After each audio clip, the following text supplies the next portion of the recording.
Adieu l'ancien. Comment ça va? Gentil, mon gars. Mais on est plutôt à toi qu'il faut demander ça. Tu sais, en 14, quand on est parti, tout le monde disait, enfin, la plupart des gens disaient, la guerre, on ne l'a pas pour longtemps. Bah tiens, ça fait bientôt 2 ans que ça dure. On n'en voit pas le bout.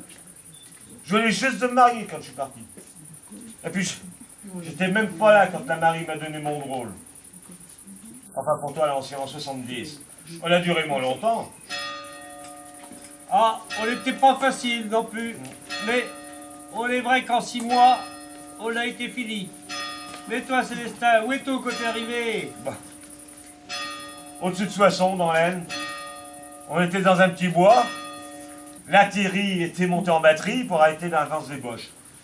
Mais il tirait trop court. Et ça tombait sur nous. Alors on est resté là, peut-être une demi-heure, voire un peu plus, sur le tir des 75. Ben, j'aime mieux te dire que j'ai eu peur, mon gars. J'ai fait mon testament plus d'une fois. Ah, ping, pa, poum, et le tonnerre sans arrêt. Et ben mon vieux, ça a fini par arriver. Un shrapnel m'a bousillé la main. Alors, on peut se tirer par l'une autre. Alors les copains m'ont fait un pansement pour arrêter de s'en pisser, et puis quand ça s'est calmé, les bancardiers sont venus me chercher. Et où es-tu qui t'a emmené? Ben, ils ont suivi les boyaux jusqu'à la 3e ligne. Et ben, après, une ambulance m'a transporté à l'hôpital de Vandencourt. Et là, une certaine Madame Marie Curie venait justement d'arriver avec une toute nouvelle voiture équipée en matériel radiologique. Qui est collègue, tu veux? J'en sais pas rien. Je connais pas grand-chose, moi. Hein, tu sais. Ben alors, il paraît que ça marche avec des rayons X. On te fait une sorte de photographie. Hein. Comme ça, on peut voir à travers ton corps si tu as des éclats. Et où ils sont. Comme ça, le chirurgien peut opérer exactement où il faut. Alors, ben, il m'a coupé la main. Et puis quelques jours après, ben, on m'a envoyé là. Tiens, bien le drôle d'Henri, le permissionnaire. Alors, t'as retrouvé ta Léa? Ah, sûr. Ça fait du bien de retrouver sa femme et sa petite fille. Hein.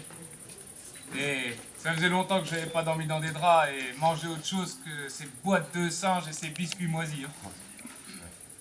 Madelon, viens vous servir à boire. Maintenant, on frôle son jupon et chacun lui raconte une histoire à sa façon. La Madelon, pour nous n'est pas sévère. Quand on lui prend la taille ou le menton, elle rit, c'est tout le mal qu'elle sait faire. Madelon, Madelon, Madelon. Voilà le drôle d'Octave. Mais qui est au collègue que le chante? Une chanson que chantions dans les tranchées pour garder le moral. La Madelon qu'elle s'appelle. Et comment qu'on se passe là-bas? Ben, j'étais du côté de Verdun et j'y retourne demain. Les Boches ont attaqué au mois de février et on s'y bat encore. Et toi, Célestin, t'as réussi à t'en tirer? Oh bah, pas sans mal, hein. Ça me manque une main. Bah, dans ton malheur, t'as bien de la chance. Tu peux plus tenir un fusil. T'y retourneras pas, toi. On va te remplacer, moi. Je me suis porté volontaire l'été dernier, mais le maire a pas voulu en disant que j'étais trop jeune pour me battre contre les Boches. Et quel âge tu as, cette heure, mon gars? J'aurai 17 ans dans 15 jours. Je me suis renseigné, je vais prendre un engagement de 3 ans. On aura bien besoin de petits gars comme toi. Mais tu sais pas ce qui t'attend là-bas. À l'école, je fais partie du bataillon scolaire. J'ai marché au pas, chanté la Marseillaise et la Madelon. Ouais, mais c'est pas de ça que je te parle, moi. Mais t'inquiète pas, on avait 3 fusils pour s'entraîner. Bien sûr, c'était des fusils moins lourds, mais l'instructeur m'a désigné apte au tir. Et je me suis entraîné sous le préau de l'école, et faut dire que je me débrouille pas trop mal. Hein. Et comment est tout maintenant la guerre? Nous autres, y marchions avec un sac de 30 kilos sur le dos. Y dormions sous la tente. Comment? Ouais, mais maintenant on a creusé des tranchées et des abris qu'on appelle des cagnards. On fait tout dedans. On mange, on dort, on pisse, on chie. Et vous y restez longtemps? Ouais. En principe, s'il n'y a pas de grabuge, on descend une semaine en première ligne, on remonte une autre semaine en deuxième, et encore une à l'arrière. Et puis, ça recommence. Pourvu que c'est fini avant les grands froids.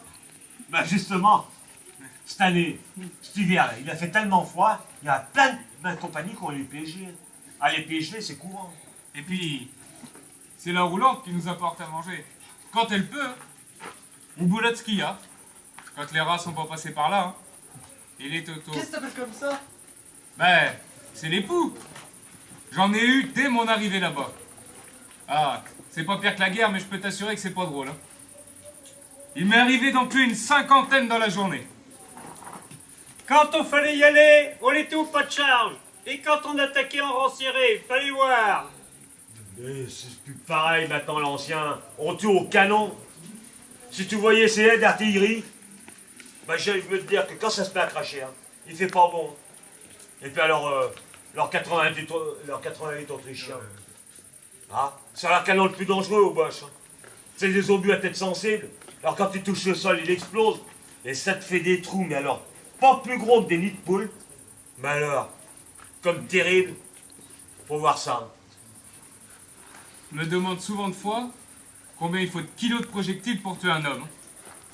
Le terrain, partout là. Il n'y a pas 1 mètre carré sans un trou d'obus. Au cimetière là, à côté de notre tranchée. Les morts sont déterrés, renterrés, redéterrés. Incroyable, incroyable. Et la nuit, ça continue? Bon, le soir. Les fusées éclairant dans le ciel. Les projecteurs qui fouillent et qui suivent les avions. Les obus qui éclatent, t'as un feu d'artifice, mon vieux. Quelque chose d'inimaginable. C'est pas le tout, ça. C'est quand t'as subi le bombardement pendant des heures. Faut quand même bien attaquer à un moment. Alors là, tu vois le réseau de fils de fer barbelés. Faut les couper ou passer dessous comme on peut. Après, on saute de cratère en cratère pour éviter les balles des mitrailleuses. Et puis quand t'arrives à leur trancher au boss, bah ça se finit souvent au corps à corps. Et puis, quand c'est calme, faut bien écouter. Hein. Des fois que les Boches seraient pas en train de creuser une sape sous notre tranchée. Hein, pour faire sauter leur fourneau et puis nous avec. Hein. On est quand même pas très franc comme façon de faire. Oh, mais tu peux le dire, ancien. Mais on en fait autant de notre côté, hein. Le terrain est une véritable taupinière, là-bas. Et puis, il y a les gaz maintenant. Ah, les gaz. Bah ouais, les gaz. Ceux qu'on s'envoie quand le vent est du bon côté. Et puis alors, t'as intérêt à mettre ton masque, hein. Même si tu vois plus rien et que t'as du mal à respirer. Hein. Parce que quand t'es dans un secteur gazé, tu peux être asphyxié, brûlé, ou même empoisonné. Hein. Tu vois, j'ai un copain qui l'a été, moi. J'ai été le voir à l'hôpital. Il avait pas l'air incommodé, hein, mais il m'a dit non, je ne souffre pas. Et ben le lendemain, il était mort. Ah les gaz, hein, c'est terrible, terrible. Avant de tout possible des choses de même. Parce que je vois, on prend une tranchée au Boche et on la repère la semaine d'après. Dans certains coins. Un renflement, une petite butte, un rien. Combien que ça coûte petite vue humaine? Alors on se dit que tous nos camarades tombent autour de nous et que petit à petit notre tour viendra. Au front, il y a des hommes. Et ces hommes, ce sont souvent les mêmes.